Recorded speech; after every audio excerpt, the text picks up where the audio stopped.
हाँ, तो सभी बच्चे ध्यान देंगे। आज है क्लास 7 एक्सरसाइज 4A। तो क्लास 7 की एक्सरसाइज 4A में पहला क्वेश्चन है आपका 6 सेंटीमीटर की 6 सेंटीमीटर माप के एक रेखाखंड को प्रकार और पटरी की सहायता से दो बराबर भागों में विभाजित करना है। क्या करना है? पहला क्वेश्चन है आपका 6 सेंटीमीटर माप के एक रेखाखंड को प्रकार और पटरी की सहायता से दो बराबर भागों में विभाजित करना है।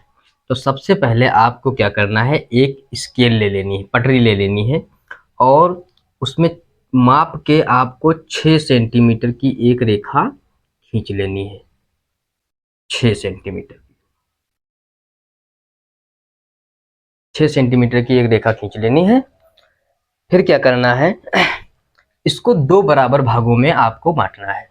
तो दो बराबर भागों में बांटने के लिए क्या करेंगे, प्रकार में आप पेंसिल लगा लेंगे और प्रकार की नोक को आपको यहाँ पे रखना है और पेंसिल से क्या करना है, प्रकार से और पेंसिल से ऐसे एक चाप लगा देनी है।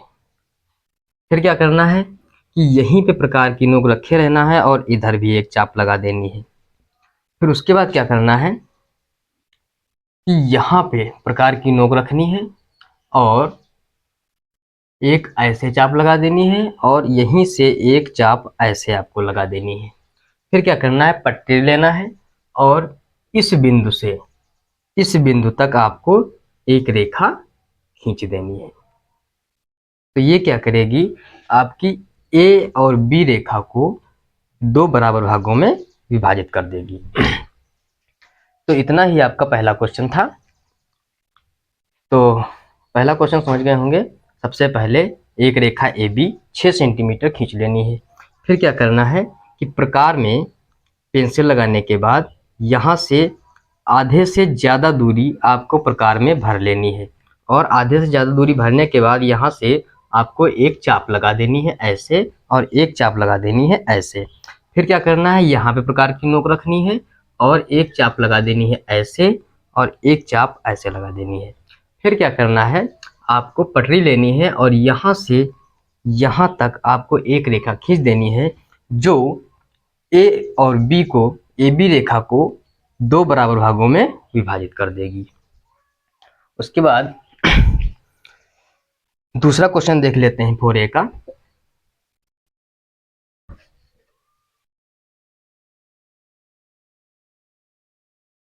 क्वेश्चन नंबर 2 देख लेते हैं। दूसरे में क्या है, 3 सेंटीमीटर त्रिज्या का एक वृत्त जिसका केंद्र O है। क्या करना है, आपको पटरी लेनी है और यहाँ पे एक पॉइंट रखना है और इस पॉइंट से आपको 3 सेंटीमीटर की एक रेखा खींचनी है। कितनी? 3 सेंटीमीटर की एक रेखा खींचनी है। फिर क्या करना है, आपको प्रकार की नोक को यहाँ पे रखना है और पेंसिल की नोक को यहाँ पे रखना है और एक गोला ऐसे बना देना है।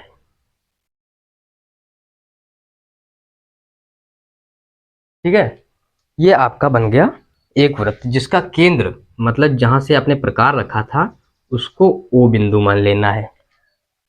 फिर अपनी अभ्यास पुस्तिका पर खींचिए। तो ये आपने अपनी अभ्यास पुस्तिका पे खींच लिया। इसमें दो जीवाएं ए बी और सी डी खींचिए जो आपस में समांतर ना हो। एक जीवा खींचनी है तो एक पॉइंट से लेकर दूसरे पॉइंट तक एक रेखा खींच देनी है। ये क्या हो जाएगी, इसकी जीवा। ये क्या हो जाएगी, इसकी जीवा। तो इसका नाम दे देना है आपको ए बी और एक जीवा और खींचनी है। तो और जीवा जो दूसरी हो वो इस रेखा के बिल्कुल समांतर ना हो, तो समांतर नहीं खींचनी है। तो हम क्या करेंगे, यहाँ से एक रेखा खींच देंगे ऐसे। तो ये क्या हो जाएगी, दूसरी जीवा हो जाएगी आपकी, जिसको हम मान लेंगे सी और डी। तो सी और डी दूसरी जीवा हमने खींच ली। अब क्या करना है, इन जीवाओं के लंब समद्विभाजक खींचिए। अब हमको क्या करना है कि इस जीवा का लंब समद्विभाजक खींचना है। तो हम क्या करेंगे, प्रकार की नोक को यहाँ पे रखेंगे और आधे से ज़्यादा दूरी यहाँ तक की भर लेंगे उस प्रकार में। और फिर क्या करेंगे, हम एक यहाँ से चाप लगा देंगे ऐसे, और यहीं से एक यहाँ पे चाप लगा देंगे ऐसे। फिर क्या करना है, यहाँ पे प्रकार की नोक रखनी है तो ऐसे चाप लगाएंगे और यहीं से एक चाप ऐसे लगा देंगे। फिर क्या करना है कि इस बिंदु से इस बिंदु को मिला देना है। तो ये रेखा थोड़ी ऊपर बढ़ा देनी है। फिर क्या करना है, इसका लंब समद्विभाजक खींचना है इस रेखा का, जीवा का। तो क्या करेंगे, यहाँ पे प्रकार की नोक रखेंगे और एक चाप ऐसे लगा देंगे और एक चाप यहीं से ऐसे लगा देंगे। फिर क्या करना है कि यहाँ पे प्रकार की नोक आपको रखनी है और इसको काट देना है और इसको काट देना है। फिर क्या करना है कि इस रेखा को इस रेखा से मिला देना है। तो इसको इससे मिला देंगे।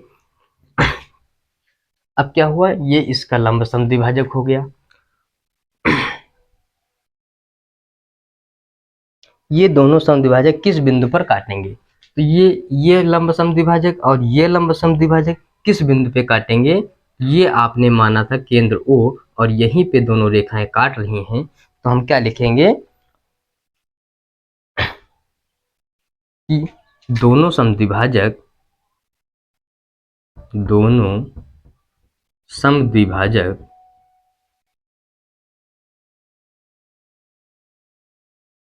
भाजक बिंदु O पर काटेंगे, बिंदु O पर काटेंगे।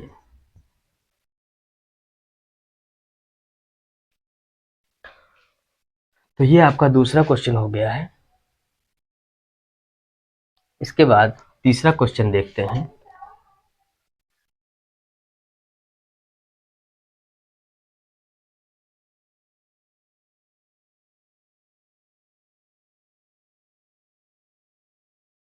तीसरा क्वेश्चन देख लेते हैं। हो रेखा, तो 8 सेंटीमीटर माप के एक रेखाखंड को 4 बराबर भागों में बांटना है। तो सबसे पहले आपको स्केल ले लेनी है और 8 सेंटीमीटर की एक रेखा खींच देनी है, 8 सेंटीमीटर की।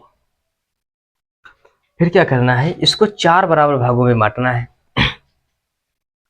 तो हम यहाँ पे प्रकार की नोक रखेंगे और आधे से ज़्यादा दूरी भर लेंगे, मतलब यहाँ तक आपको दूरी भर लेनी है इसमें।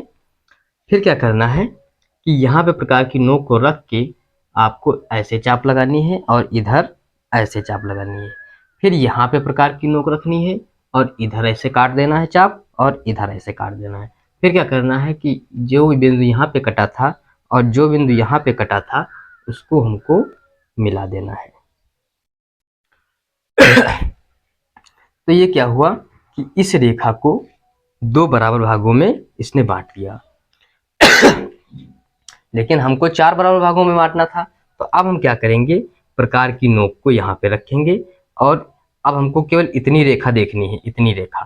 तो इतनी रेखा देखने के लिए हमको यहाँ से आधे से ज़्यादा, इतनी रेखा की आधे से ज़्यादा दूरी भर लेनी है। तो यहाँ से यहाँ तक की दूरी भर लेंगे प्रकार में, और फिर यहाँ से प्रकार की नोक रख के ऐसे चाप लगाएंगे, ऐसे चाप लगाएंगे, और यहाँ पे प्रकार की नोक रख के ऐसे चाप लगाएंगे।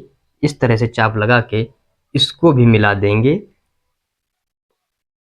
और फिर क्या करेंगे, यहाँ पे प्रकार की नोक रखेंगे और आधे से ज़्यादा दूरी इसमें भर लेंगे, आधे से ज़्यादा दूरी, और यहाँ पे चाप लगा देंगे और इधर यहाँ पे चाप लगा देंगे।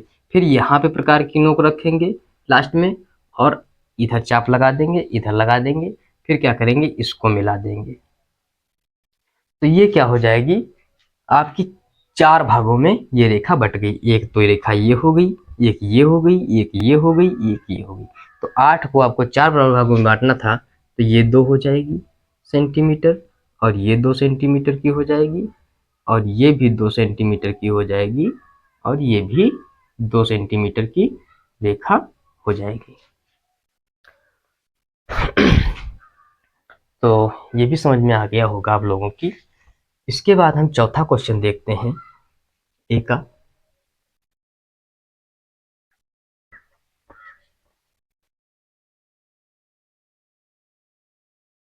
चौथा क्वेश्चन,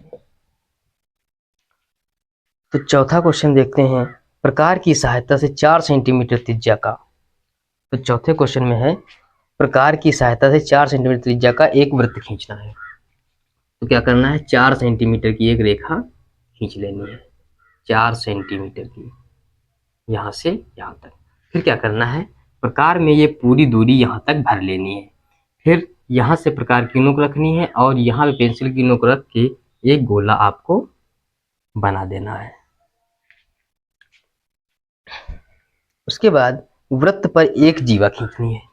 तो वृत्त पे कहीं भी एक जीवा आपको खींच लेनी है। ये जीवा केंद्र से होकर नहीं जानी चाहिए, और कहीं पे भी खींच सकते हो। तो ये आपकी एक जीवा हो गई। फिर क्या करना है, वृत्त के केंद्र से जीवा के मध्य बिंदु की दूरी मापनी है। तो जीवा के मध्य बिंदु की दूरी याद करनी है। तो हम क्या करेंगे, पहले जीवा की मध्य बिंदु का मध्य बिंदु निकालेंगे। तो हम क्या करेंगे, यहाँ पे प्रकार की नोक रख के आधे से ज्यादा दूरी यहाँ तक भर लेंगे और एक चाप ऐसे काट देंगे और इधर एक चाप ऐसे काट देंगे। फिर क्या करना है, यहाँ पे प्रकार की नोक रखनी है और एक ऐसे चाप काट देनी है और एक ऐसे चाप काट देनी है। फिर क्या करना है, हमको यहाँ पे से और यहाँ तक की दूरी को, की लाइन को खींच देना है, मिला देना है। अब हमसे कहा गया था कि वृत्त के केंद्र से जीवा के मध्य बिंदु, तो जीवा का मध्य बिंदु तो ये हो गया और वृत्त का केंद्र आपका ये था ओ। तो अब क्या करना है कि यहाँ से यहाँ तक की दूरी आपको माप लेनी है। तो यहाँ तक की दूरी मापने के लिए आपको इसको मान लो C, इसको D, इसको A, वो तो O है ही, इसको B मान लो। तो O से A तक की दूरी आपको नाप के लिखनी है। तो यहाँ से यहाँ तक की दूरी आप अपने स्केल से माप लेंगे। तो स्केल से मापेंगे तो OA बराबर, यहाँ से दूरी नापने के बाद जितनी भी आएगी उतनी आपको यहाँ पे लिख देनी है।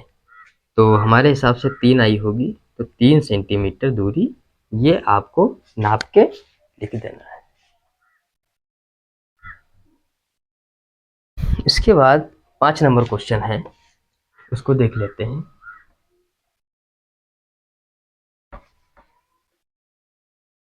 हम्म 5 नंबर क्वेश्चन आपका कह रहा है 6.4 सेंटीमीटर लंबाई का एक रेखाखंड AB खींचकर उसका सममित अक्ष ज्ञात कीजिए। तो सबसे पहले आपको क्या करना है, 6.4 सेंटीमीटर लंबाई का एक रेखाखंड AB खींचना है। तो एक रेखाखंड आपको AB खींच लेना है। कितने, 6.4 सेंटीमीटर का, 4 सेंटीमीटर का एक सममित रेखाखंड, एक रेखाखंड खींच लेना है। उसका सममित अक्ष खींचना है। तो सममित अक्ष का मतलब ये है कि इन दोनों के बिल्कुल बीच में यहाँ पे प्रकार की नोक रखना है, चाप लगाना है और इधर भी चाप लगाना है। इधर पे प्रकार की नोक रख के यहाँ पे चाप लगानी है और यहाँ पे चाप लगानी है, फिर मिला देना है इसको। तो ये क्या हो जाएगा, इसका सममित अक्ष। ओके गाइस, आपकी एक्सरसाइज 4A पूरी हो गई है। अब कल एक्सरसाइज 4B बताएंगे।